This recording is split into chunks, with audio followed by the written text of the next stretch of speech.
ഒടുവിൽ സംസ്ഥാനത്തെ ബി.ജെ.പിയുടെ അമരത്തേക്ക് മുൻ കേന്ദ്രമന്ത്രി കൂടിയായ രാജീവ് ചന്ദ്രശേഖർ എത്തിയിരിക്കുന്നു. തുടക്കത്തിൽ താല്പര്യമില്ലെന്ന് ആവർത്തിച്ചു പറഞ്ഞിരുന്ന രാജീവ് ഒടുവിൽ അധ്യക്ഷനായത് ചരിത്ര നിയോഗം കൂടിയാണ്. സംസ്ഥാന പാർട്ടിയിലെ ഗ്രൂപ്പ് പ്രവർത്തനവും തനിക്ക് കേരളത്തിൽ തന്നെ എപ്പോഴും നിൽക്കേണ്ടി വരുന്ന പ്രശ്നവും അദ്ദേഹം കേന്ദ്ര നേതൃത്വവുമായി ആശയവിനിമയം നടത്തിയിട്ടുണ്ട്. തദ്ദേശ തെരഞ്ഞെടുപ്പ് ചുമതല പുതിയ സംസ്ഥാന കമ്മിറ്റിക്കായിരിക്കുമെന്ന സൂചനകളും പുറത്തു വന്നിരുന്നു. ഇതോടെയാണ് പുനഃസംഘടന വേഗത്തിലായതും രാജീവിലേക്ക് തന്നെ നേതൃത്വം എത്തിപ്പെട്ടതും. 5 വർഷം പൂർത്തിയാക്കിയവരെ സംസ്ഥാന അധ്യക്ഷ പദവിയിൽ നിന്നും മാറ്റണമെന്ന പാർട്ടി ദേശീയ നേതൃത്വത്തിന്റെ തീരുമാനം നടപ്പാകുന്നതോടെയാണ് സുരേന്ദ്രന് മാറേണ്ടി വന്നത്. അവിടേക്ക് രാജീവ് ചന്ദ്രശേഖരനെ നിയോഗിക്കാനുള്ള നീക്കങ്ങളിൽ ഒരു ഘട്ടത്തിൽ സംസ്ഥാന ബി.ജെ.പിയിലെ വിവിധ ഗ്രൂപ്പുകൾക്ക് അമർഷമുണ്ടായിരുന്നു. സുരേന്ദ്രനെതിരെ സംസ്ഥാനത്ത് നിന്നും നിരവധി പരാതികൾ കേന്ദ്ര നേതൃത്വത്തിന് ലഭിച്ചെങ്കിലും സംസ്ഥാനത്ത് മികച്ച രീതിയിൽ പാർട്ടിക്ക് സുരേന്ദ്രൻ നേതൃത്വം നൽകിയെന്നാണ് ബി.ജെ.പി ദേശീയ നേതൃത്വത്തിന്റെ വിലയിരുത്തൽ. തൃശൂരിലെ സുരേഷ് ഗോപിയുടെ വിജയമടക്കം സുരേന്ദ്രന്റെ അക്കൗണ്ടിൽ തന്നെയാണ്. അതുകൊണ്ട് തന്നെ സംസ്ഥാന അധ്യക്ഷ സ്ഥാനത്ത് നിന്നും മാറ്റുന്ന കെ സുരേന്ദ്രനെ രാജ്യസഭാ അംഗത്വത്തിലേക്കോ സഹമന്ത്രി സ്ഥാനത്തേക്കോ പരിഗണിക്കുമെന്നും സൂചനകളുണ്ട്. അതോടൊപ്പം തന്നെ കർണാടകയിലെ ഗവർണറായും അദ്ദേഹത്തെ പരിഗണിക്കുമെന്ന റിപ്പോർട്ടുകളും പുറത്തുവരുന്നു. ഒരു ഘട്ടത്തിൽ ശോഭ സുരേന്ദ്രനെ അധ്യക്ഷ സ്ഥാനത്തേക്ക് പരിഗണിച്ചിരുന്നു.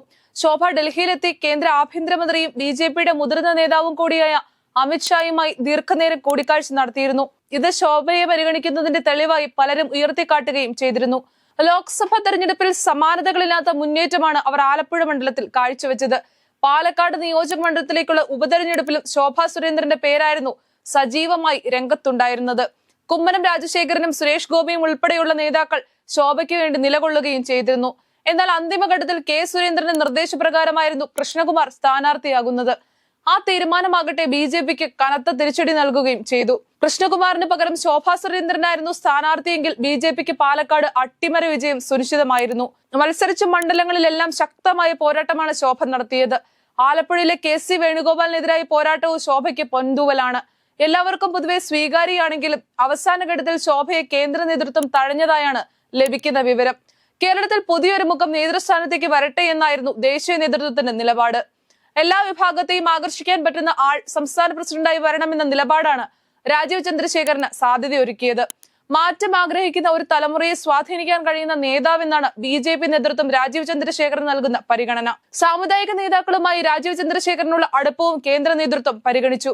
കഴിഞ്ഞ ലോക്സഭാ തെരഞ്ഞെടുപ്പിൽ തിരുവനന്തപുരം മണ്ഡലത്തിൽ രാജീവ് ചന്ദ്രശേഖർ ചുരുങ്ങിയ സമയം കൊണ്ടുണ്ടാക്കിയെടുത്ത സ്വാധീനവും ഇടപെടലും കേന്ദ്ര നേതൃത്വം കണക്കിലെടുത്തിട്ടുണ്ട്. കേന്ദ്രമന്ത്രിയായിരുന്ന സമയത്തെ അദ്ദേഹത്തിന്റെ പ്രവർത്തനങ്ങൾ കേരളം പോലെ സാക്ഷരതയിൽ മുൻപന്തിയിലുള്ള ഒരു സംസ്ഥാനത്ത് രാജീവ് ചന്ദ്രശേഖരനെ പോലെ ഒരു നേതാവിനെ അധ്യക്ഷ സ്ഥാനത്ത് എത്തിച്ച് അതിലൂടെ പാർട്ടിക്ക് വരുന്ന സ്വീകാര്യത എന്നിവയ്ക്കൊപ്പം സുരേഷ് ഗോപിക്ക് കേന്ദ്രമന്ത്രി പദവി നൽകിയതിൽ അദ്ദേഹത്തിനുള്ള അതൃപ്തിക്കും സംസ്ഥാന അധ്യക്ഷ സ്ഥാനത്തിലൂടെ പരിഹാരമാവുമെന്നാണ് നേതൃത്വം കണക്കുകൂട്ടുന്നത്. തദ്ദേശ തെരഞ്ഞെടുപ്പിൽ കൂടുതൽ സീറ്റുകൾ നേടിയെടുക്കുവാൻ വിവിധ കേന്ദ്ര പദ്ധതികളുടെ ഗുണഭോക്താക്കളായ മുഴുവൻ പേരെയും നേരിട്ട് കണ്ട് വോട്ടുകൾ ഉറപ്പിക്കാനാണ് പദ്ധതി.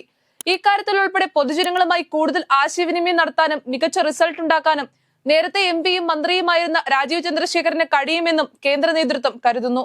കൃഷി, ആരോഗ്യം, സ്റ്റാർട്ടപ്പുകൾ തുടങ്ങി വിവിധ കേന്ദ്ര സർക്കാർ പദ്ധതികളുടെ ഗുണഭോക്താക്കളെയാണ് ഇതിനായി നേതൃത്വം നേരിൽ കാണുക. മധ്യവർഗ സമൂഹങ്ങളിലെ ഏറ്റവും വലിയ ചർച്ചയായ അമിത നികുതി സംബന്ധിച്ചും ചർച്ചകൾക്ക് വഴിയൊരുക്കും. ഇത്തരം കാര്യങ്ങൾക്ക് രാജീവ് ചന്ദ്രശേഖരന്റെ നേതൃത്വം ഗുണം ചെയ്യുമെന്ന് തന്നെയാണ് നേതൃത്വത്തിന്റെ വിലയിരുത്തൽ. സർക്കാരിന്റെ വികസന പദ്ധതികൾ തിരുവനന്തപുരത്തേക്ക് കൊണ്ടുവരുന്നതിന് തിരുവനന്തപുരം കേന്ദ്രീകരിച്ച് പ്രവർത്തനം വിപുലീകരിക്കുമെന്ന് രാജീവ് ചന്ദ്രശേഖർ നേരത്തെ തന്നെ വ്യക്തമാക്കിയതും ശുഭസൂചനയായാണ് നേതൃത്വം കാണുന്നത്. ശോഭ സുരേന്ദ്രനൊപ്പം പുനഃസംഘടനയിൽ ഒതുക്കപ്പെട്ട നേതാവാണ് എം.ടി. രമേശും. പ്രധാനമായും മലബാർ കേന്ദ്രീകരിച്ചുള്ള സംഘടനാ പ്രവർത്തനമാണ് ഏറെക്കാലമായി രമേശ് നടത്തുന്നത്. നിലവിൽ ജനറൽ സെക്രട്ടറിയായി തുടരുന്ന അദ്ദേഹം പ്രസിഡന്റ് സ്ഥാനത്തേക്ക് വരുമെന്ന് പലരും കരുതിയിരുന്നു. അപ്പോഴും ശോഭയെയും രമേശിനെയും എല്ലാം പിടക്കി സംസ്ഥാന ബി.ജെ.പിയെ രാജീവ് മുന്നോട്ട് നയിക്കുവാൻ കഴിയുമോ എന്നതാണ് ഏവരും ഉറ്റുനോക്കുന്നത്.